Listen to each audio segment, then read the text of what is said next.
Hey guys, Greg here on the Vinyl Rundown.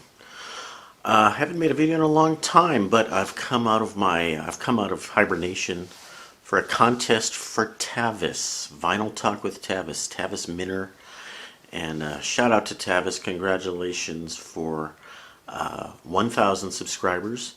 And what I like about Tavis, okay, he's a musician, a songwriter, but he's also a music teacher. And anybody who's trying to teach kids music, hats off to them. Music teachers made a big impact on me when I was younger. I had an amazing music director when I was in band. And just want to say thank you, Tavis, for not only your great video channel, but trying to help the youth of today learn a little bit about music. So, the music contest for Tavis is talk about your turntable, number one, and talk about a record or two. Turntable. So, Tavis mentioned in his video that he might be thinking of upgrading his turntable.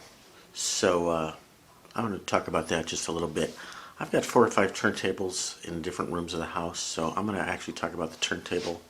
The one I have in my bedroom. I'm in the bedroom. I'm not in the main listening room. So if Tavis is thinking about upgrading the turntable, we don't need to talk about the really expensive Rega P7 in the other room. Let's talk about this one here, the Rega.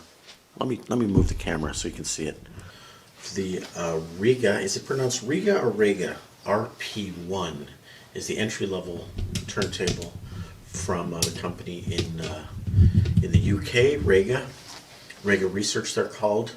One of the most famous turntable companies out there. They're really famous for their tone arm, and they're also famous for their head shell mounting system. Let me talk about this one real quick here. The RP1 is the entry-level turntable, and I actually don't recommend it, Tavis, if you're thinking of upgrading. I'll tell you why. It's something like $400 or $500. And it comes with kind of a crummy plastic platter. So I upgraded the platter with a glass one. Let's see if you can see this. Oh, glass platter. And I upgraded the what do you call it? The mat twice.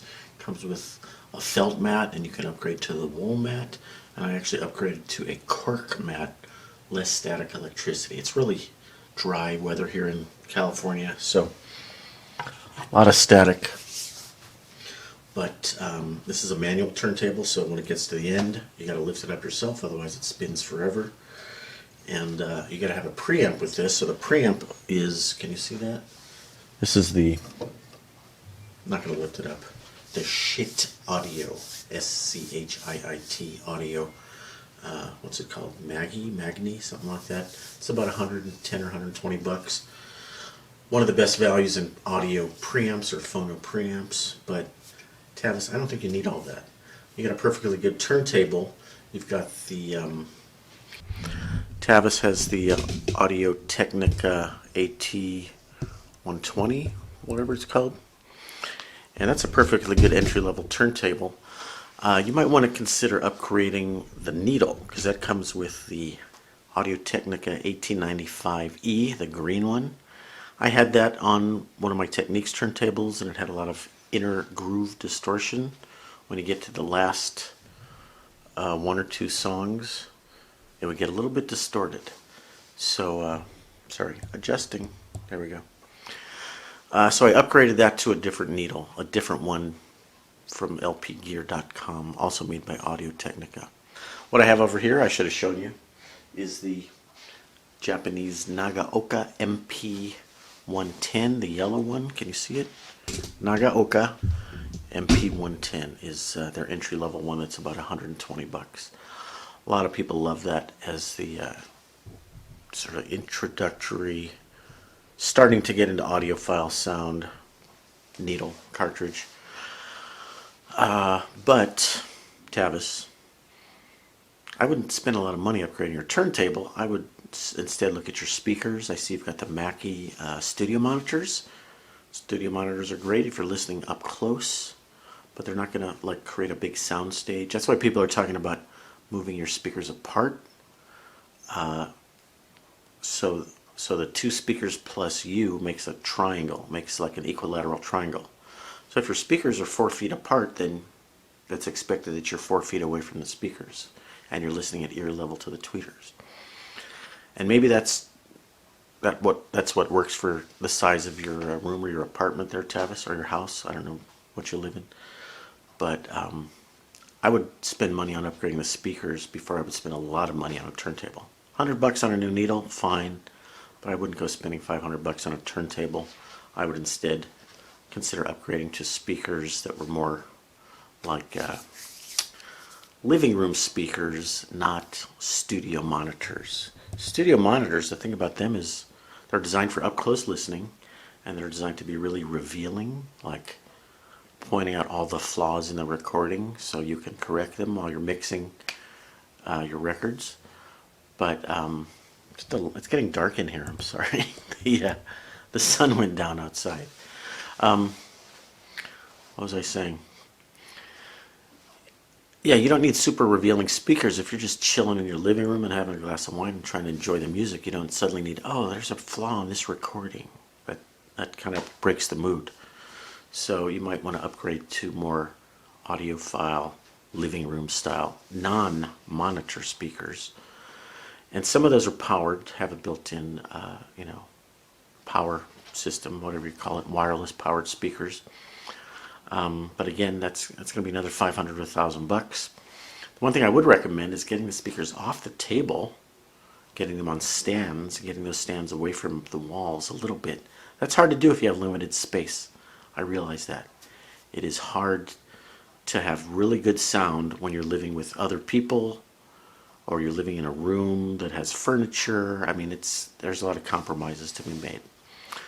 That was a very long 8-minute answer to question 1. What turntable are you listening to? And dark, light. What records are you listening to? I'm going to point out 2 records that I've listened to in the last couple days. I haven't done that much listening. On my other turntable that I listen to when I get ready for work, believe it or not, is a classical record that I just got at the Goodwill. A record that none of you have ever seen before, none of you have heard of. I got this at the Goodwill, never saw it before. The Fresh Kvartetten, you ever heard of that? A Swedish string quartet doing Shostakovich. Love Shostakovich, especially his 8th string quartet, his most famous one. A Swedish record label I never heard of. The liner notes are English and Swedish.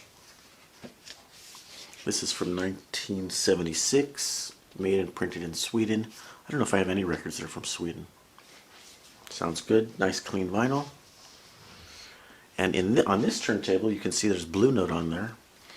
I was just listening to this the other day. This is one of the very nice Blue Note, what do you call these things?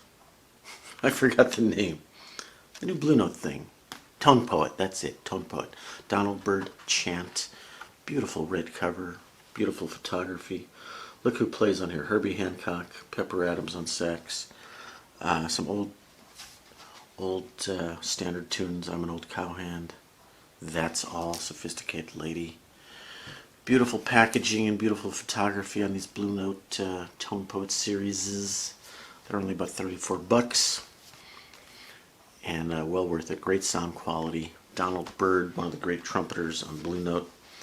That's about it, guys. You heard about my turntable. Oh, want to see my speaker? Can you see it over there? It's called the Buchardt S400. And it's an unusual speaker design because the tweeter's on the bottom with this big waveguide horn type thing. It's actually made out of aluminum with the speaker, soft dome speaker inside. And the woofer is on top. And it's got a passive radiator on the back. I did a long review of these on my channel months ago, and this speaker is getting so much hype I figured I would check it out. A little expensive, over $1,500. That's a lot for a bedroom system, but they have a really big solid tight bass without needing a subwoofer. And the treble, I wish the treble were a little clearer, a little more airy. Mid-range is great, so for vocals and anything with bass, you're going to like these speakers. They're 4 ohm, they need power, they need like 100 watts. Anyway, that's my bedroom system. I didn't get into the amplifier yet, the Peachtree, which I just bought. Anyway, thank you to Tavis. Congratulations on your 1,000 subs. And everybody stay safe and maintain that social distance. Stay inside. I'm working from home. Tavis, are you able to teach music from home? What are you doing? Are you doing online? Anyway, thank you all for watching. Consider subscribing, and don't get yourself infected out there. Thanks, guys.